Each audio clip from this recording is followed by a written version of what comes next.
तो आज हम पढ़ेंगे बफर सॉल्यूशन।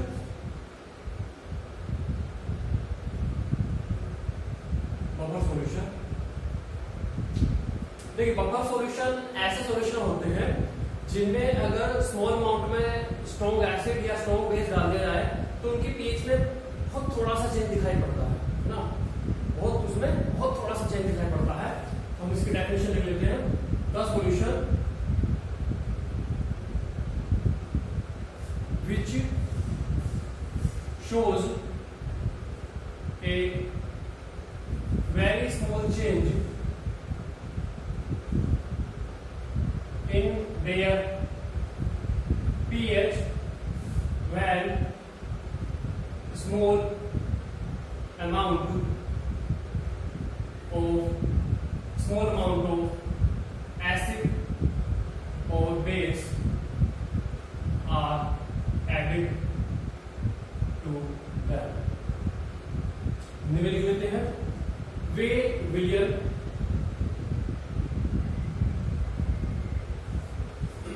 जो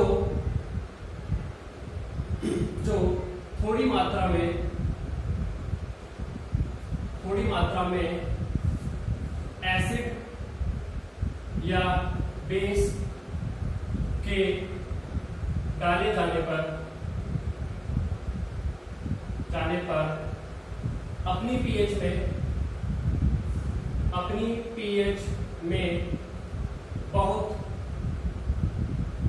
थोड़ा सा अंतर दिखाते हैं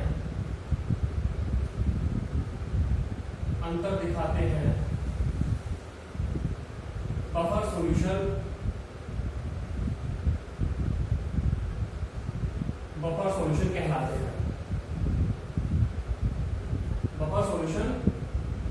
कहलाते हैं। ना, अब देखिए यहाँ पे दो चीजें अभी क्लियर कर लेते हैं यहाँ पर, है ना। Very small change in their pH, है ना।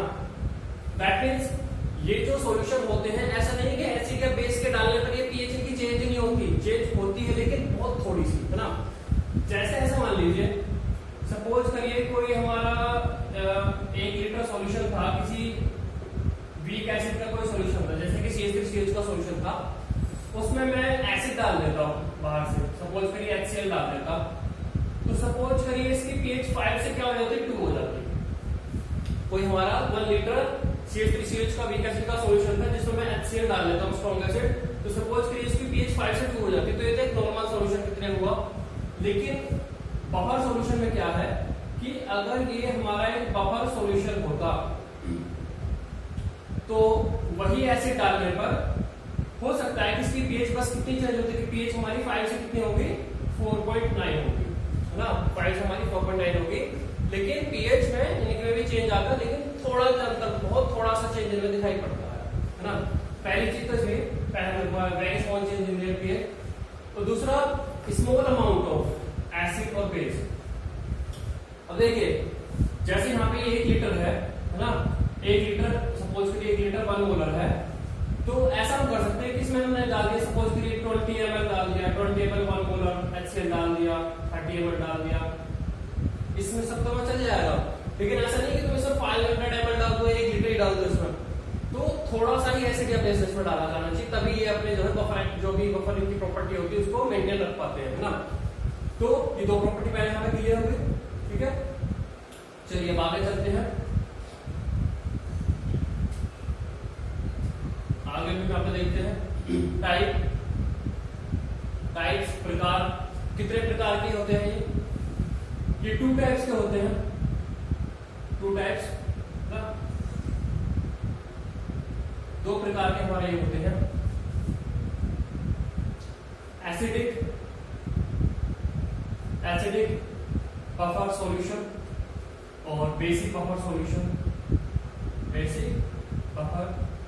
सॉल्यूशन, ये हमारे 2 कैटेगरी के होते हैं। एसिडिक बफर सॉल्यूशन ये क्या होते हैं, इनकी जो पीएच है, इनकी पीएच 7 से कम होती है जनरली,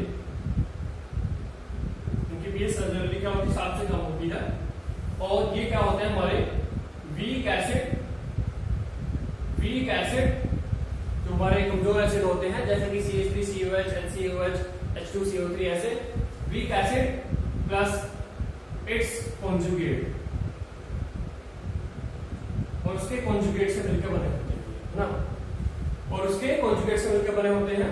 जैसे कि उदाहरण के लिए हम देखें तो CH3COOH और इसका कॉन्जुगेट क्या हो जाएगा CH3CO माइनस, H निकलने पर जो स्पेसिफिक बचती है हम क्या बोलते हैं, कॉन्जुगेट बोलते हैं। तो ये हमारा CH3COO माइनस है ना, CO माइनस, इनसे मिलकर हमारा बना होता है। और हमारा होता क्या है कि कॉन्जुगेट कोई अलग से स्पेसिफिक तो है नहीं कि हम अलग से स्पेसिफिक डालते हैं, तो कॉन्जुगेट को लाने के लिए हम क्या करते हैं, इस एसिड की स्ट्रॉन्ग बेस के साथ रिएक्शन कराते हैं जिससे हमारा सोल्ट बनता है। जैसे CH3COH की अगर मैं रिएक्शन कराता हूं N लेवल से तो हमारा CH3CONA बनेगा। दैट मींस CH3CONA किसका सोर्स है, CH3CO माइनस का सोर्स है। तो हम यहाँ पर बेसिकली क्या ले लेते हैं, CH3CONA ले लेते हैं, जिससे हमारा कॉन्जुगेट अपने आप मिल जाता है ना। Basic buffer solution, basic buffer solution की जो पीएच होती है वो क्या होती है, 7 से ज्यादा होती है जनरली, मतलब 7 से हमारी ज्यादा देखने को मिलेगी। ये क्या होते हैं, वीक बेस और इट्स कॉन्जुगेट, वीक बेस और उसके कॉन्जुगेट से मिलकर बने होते हैं। जैसे कि NH4OH, कोई भी अमोनिया या उसके डेरिवेटिव बेस जो भी बेस है सब हमारे क्या है, वीक है। तो NH4OH plus it's conjugate, that means क्या हो जाएगा NH4 प्लस ना। अब NH4 प्लस के लिए हम सेम क्या है, इस वीक है बेस की हम किससे रिएक्शन करा लेते हैं, स्ट्रॉन्ग एसिड के साथ रिएक्शन करा लेते हैं, उससे जो सॉल्ट मिलता है। जैसे कि NH4OH की रिएक्शन अगर मैं करा लेता हूं HCl से तो क्या मिलेगा बेटा, NH4Cl मिलेगा है ना। तो हमारा यहाँ पर हम क्या ले लेते हैं, NH4Cl ले लेते हैं, और NH4Cl से हमें ऑटोमेटिकली क्या मिल जाता है, NH4 प्लस मिल जाता है। तो दोबारा से एक बार रिवाइज कर लेते हैं। बफर सॉल्यूशन, बफर सॉल्यूशन ऐसे सॉल्यूशन है जिनमें अगर थोड़ी सी मात्रा में एसिड या बेस हम डाल दें तो उनकी पीएच में क्या होता है, चेंज होता है, लेकिन वो थोड़ा सा चेंज हमें दिखाई पड़ता है ना। बफर सॉल्यूशन अपनी पीएच को रेसिस्ट करने की, प्रतिरोध करने की कोशिश करते हैं कि उनमें एसिड या बेस डालने पर उनकी पीएच में कुछ चेंज ना हो, या हो भी तो बहुत थोड़ा सा हो। ठीक है, दो प्रकार के हमारे होते हैं, acidic buffer solution, basic buffer solution. Acidic buffer solution जैसे कि इसके नाम से ही है, इसका पीएच क्या है, 7 से कम है। जो हमारा पीएच स्केल है उसमें 7 से कम वाली जो चीजें होती है एसिडिक होती है, 7 से ज्यादा वाली क्या होती है, बेसिक होती है। तो पीएच इसके 7 से कम है, तो ये हमारा मिलकर बना होगा वीक एसिड। ध्यान दीजिएगा, वीक एसिड, स्ट्रॉन्ग एसिड नहीं होना चाहिए, वीक एसिड हमारा होना चाहिए है ना। वीक एसिड और उसका कॉन्जुगेट, और कॉन्जुगेट लाने के लिए हम क्या कर लेते हैं, उसके सोल्ट को ले लेते हैं, उसके स्ट्रॉन्ग बेस के साथ बने सोल्ट को ले लेते हैं। तो CH3CH हमारा क्या हो गया, एक वीक एसिड हो गया, और इसका कॉन्जुगेट जो कि हमारा इससे मिलेगा। इसी तरीके से बेसिक बफर सॉल्यूशन में हमारा क्या पीएच 7 से ज्यादा है, और यहाँ पर क्या होता है, वीक बेस होता है। अगेन वीक बेस, ना कि स्ट्रॉन्ग बेस, वीक बेस और इसका कॉन्जुगेट है ना। तो यहाँ पे अगर हम एग्जांपल में देखें तो जैसे कि NH4OH और NH4Cl है ना। चलिए अब आगे चलते हैं।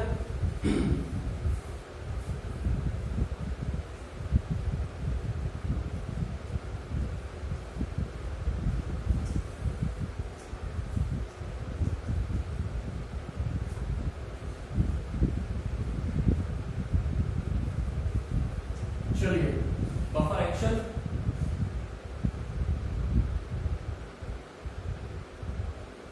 इसमें हम देखेंगे कि पीएच जो बफर सॉल्यूशन होते हैं उनमें ऐसा क्या होता है कि वे अपनी जो पीएच है उसको चेंज नहीं होने देते, या होने भी देते हैं तो बहुत थोड़ा सा ही उनमें चेंज होता है। बफर एक्शन, इसके लिए हम बफर सॉल्यूशन ले लेते हैं कि CH3COOH और CH3CON। हमारे सॉल्यूशन में ये दोनों चीजें पड़ी हुई है। हम एसिडिक बफर सॉल्यूशन का एग्जांपल ले लेते हैं, उससे एक्सप्लेन करेंगे कि ये कैसे अपनी पीएच को चेंज नहीं होने देता है, या होने भी देता है तो बहुत थोड़ा सा उन्हें चेंज आता है। देखिए यहाँ पर दो कंपोनेंट है, एक तो है हमारा वीक एसिड और एक है हमारा उसका स्ट्रॉन्ग बेस के साथ बना हुआ सॉल्ट। तो अगर मैं यहाँ पे इनकी प्रॉपर्टी देखूं तो CH3CH हमारा क्या होगा, एसिडिक होगा, ऑब्वियसली वीक एसिड है, ये एसिडिक होगा। और ये हमारा क्या है, सॉल्ट है।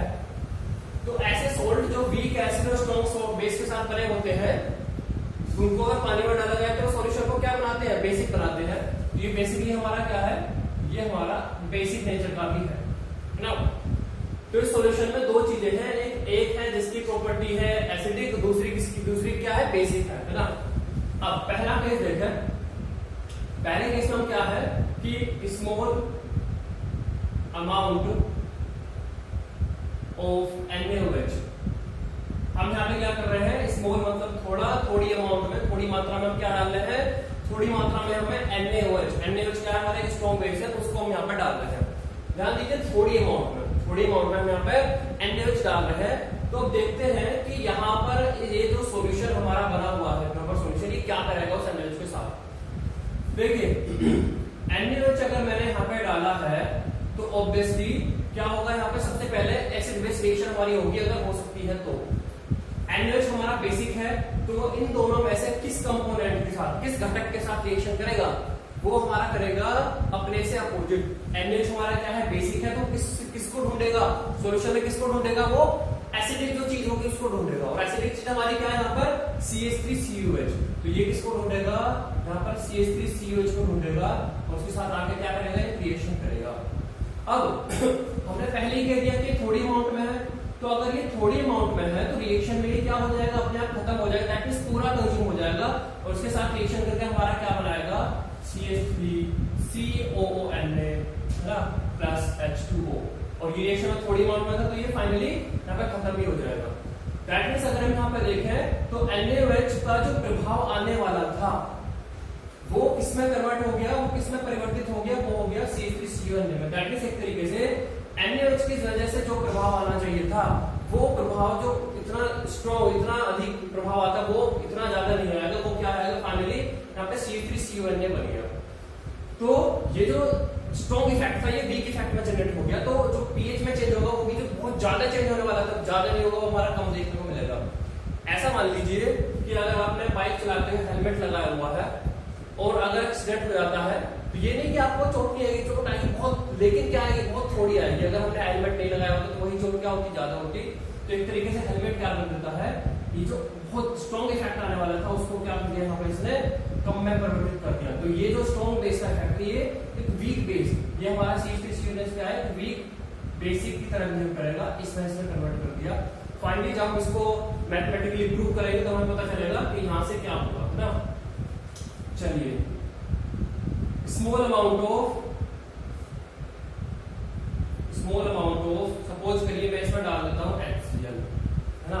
स्मॉल अमाउंट ऑफ क्या डाल देता हूँ मैं यहाँ पर, HCl डाल देता हूँ। थोड़ी अमाउंट में क्या है, HCl डाल देता हूँ। HCl जो आपको पता हो क्या होता है, स्ट्रॉन्ग एसिड होता है HCl हमारा क्या स्ट्रॉन्ग एसिड है। तो दोबारा फिर से जो स्ट्रॉन्ग एसिड है वो सॉल्यूशन में क्या ढूंढेगा, कोई बेसिक चीज उसे मिल जाए रिएक्शन करने के लिए। तो ये एसिड है तो हमारा क्या ढूंढेगा, ये ढूंढेगा, ये आकर पकड़ेगा CH3CONA को।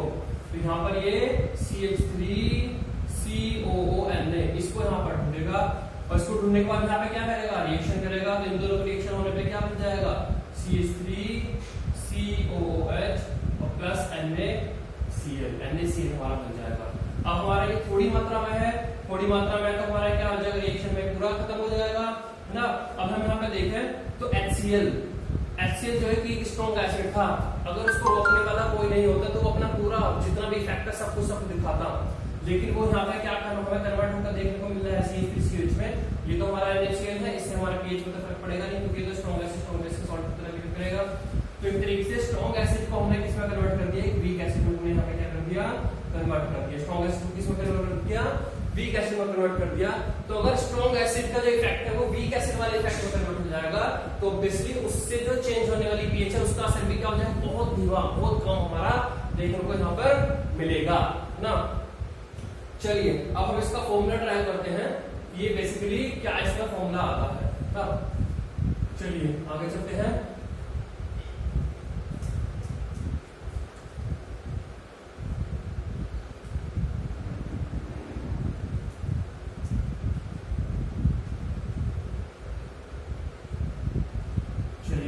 देखते हैं अगेन, मैं यही एसिड का एग्जांपल ले लेता हूं, जैसे कि CH3COH था। तो यहाँ पर देखिए मैं एक रिएक्शन ले लेता हूं, उसके लिए CH3COH ये हमारा टूटता है CH3CO minus plus H plus, और इस रिएक्शन का डिस्ट्रीब्यूशन कांस्टेंट हमारा है KH ना, ये हमारे यहाँ डिस्ट्रीब्यूशन कांस्टेंट है। तो देखिए ये रिएक्शन में हमारा जो ये वीक एसिड है ये भी आ रहा है, और इसका जो कॉन्जुगेट है ये भी हमारा आ रहा है। तो ये रिएक्शन बेसिकली इस K के थ्रू रेगुलेट होगी, और ये बताएगी कि ये और ये किस किस कंसंट्रेशन में यहाँ पर अवेलेबल हो सकते हैं इस K के अकॉर्डिंग ना। K को मैं यहाँ पे लिख लेता हूँ, K हमारा क्या हो जाएगा, concentration of CH3CO minus concentration of H plus, नीचे आ जाएगा कंसंट्रेशन ऑफ CH3COOH, ये हमारा आ जाएगा ना। ये तो हमने फर्स्ट क्लास में देख लिया था। अब हम इसको रीअरेंज कर लेते हैं, H प्लस वाले को मैं नीचे ले आता हूँ, उसको मैं इधर ले आता हूँ। तो रीअरेंज करने का हमारा हो जाएगा 1 upon concentration of H plus equal to 1 upon Ka into concentration of CH3COO minus divide by concentration of CH3COOH हो जाएगा। अब हम क्या करेंगे, यहाँ पे log ले लेंगे, दोनों साइड में क्या ले लेंगे, हम log ले लेंगे, taking log on both side, taking log on both side, दोनों तरफ हम क्या ले लेंगे, log ले लेंगे। log लेने पर हमारा क्या हो जाएगा, यहाँ पर log 1 upon H plus equal to log 1 upon Ka plus log concentration of CH3COO minus divided by concentration of CH3COOH, ये हमारा हो जाएगा।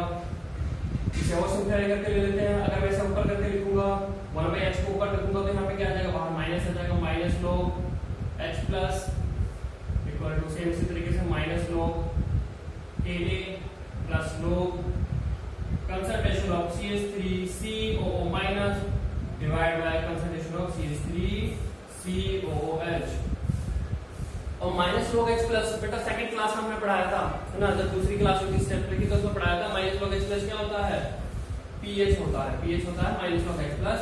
उस तरीके से क्या होता है, pKa प्लस log, देखिए अब यहाँ पर क्या है CH3CO माइनस है ना, तो CH3CO माइनस क्या है हमारा कॉन्जुगेट, तो कॉन्जुगेट की concentration divide by weak acid की कंसंट्रेशन, ये हमारा यहाँ पर फॉर्मूला बन जाएगा इसका ना। उसी तरीके से अगर हमारा ये बेसिक बफर सॉल्यूशन है, बेसिक बफर सॉल्यूशन अगर हमारा होता तो हमारा फॉर्मूला बन जाता POH equal to PKB plus log concentration of conjugate divide by concentration of weak base, ये हमारा फॉर्मूला बन जाता ना, ये हमारा फॉर्मूला बन जाता। ठीक है, तो देखिए यहाँ पे मैं बताना चाहूंगा कि कई जगह में क्या देखने को मिल जाएगा, या कई बार बच्चे याद क्या कर लेते हैं, इस फॉर्मूले में pH equal to pKa plus log, यहाँ पे क्या कर लेते हैं concentration of salt divide by concentration of weak acid, ये याद कर लेते हैं। लेकिन मैं यहाँ पे बोलूंगा कि कंसंट्रेशन कॉन्जुगेट को, इस कॉन्जुगेट को यहाँ पर याद रखें, ना कि सॉल्ट को। इसे मैं अभी क्या करूंगा, एक एग्जांपल के थ्रू लेके मैं यहाँ पे बताऊंगा कि हमें यहाँ पे कंसंट्रेशन सॉल्ट की बजाय कंसंट्रेशन कॉन्जुगेट को याद रखना चाहिए। हाँ तो ठीक है, ये फॉर्मूला हमारा हो गया। समझते हैं, हम क्वेश्चन करते हैं और ये बताते हैं कि ये हमारा कॉन्जुगेट क्यों याद रखना चाहिए सॉल्ट की जगह, है ना, क्योंकि यहाँ पे कई बार क्वेश्चन में क्या हो सकता है, गड़बड़ हमारी हो सकती है।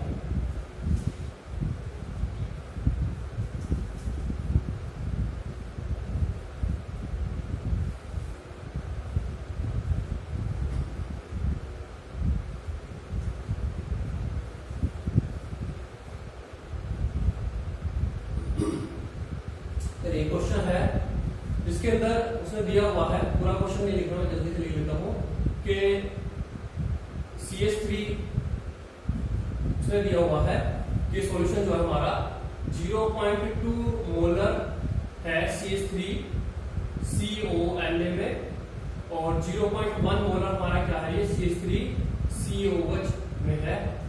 दैट मींस एक सॉल्यूशन है जिसके अंदर CH3CONA की कंसंट्रेशन 0.2 मोलर है, CH3COOH में 0.1 मोलर में है। ऑप्शन दिया हुआ है कि pKa जो हमारा है CH3COOH का वो हमारा क्या है 5 है, ये हमें दिया हुआ है। तो यहाँ पे हमसे पूछा है कि इस बफर सॉल्यूशन की पीएच हमारी क्या होगी। क्वेश्चन में एक्सप्लेन करते देखो एक बार। एक सॉल्यूशन है जिसमें कि CH3COL ने की कंसंट्रेशन दी हुई 0.2 मोलर है, CH3CH की 0.1 मोलर है। हमें दिया हुआ है कि pK CH3CH का 5 है, हमसे पूछा है कि pH क्या आएगा। सीधा हम यहाँ पे क्या लगाएंगे, फॉर्मूला लगाएंगे pH = pKa plus log concentration of conjugate divide by concentration of weak acid. तो pH = pK की वैल्यू में 5 दी हुई है plus log concentration of conjugate. अगर हमारा CH3CONA की कंसंट्रेशन 0.2 है तो उससे हमारा CH3CO- की कंसंट्रेशन भी कितनी आएगी, 0.2 ही आएगी।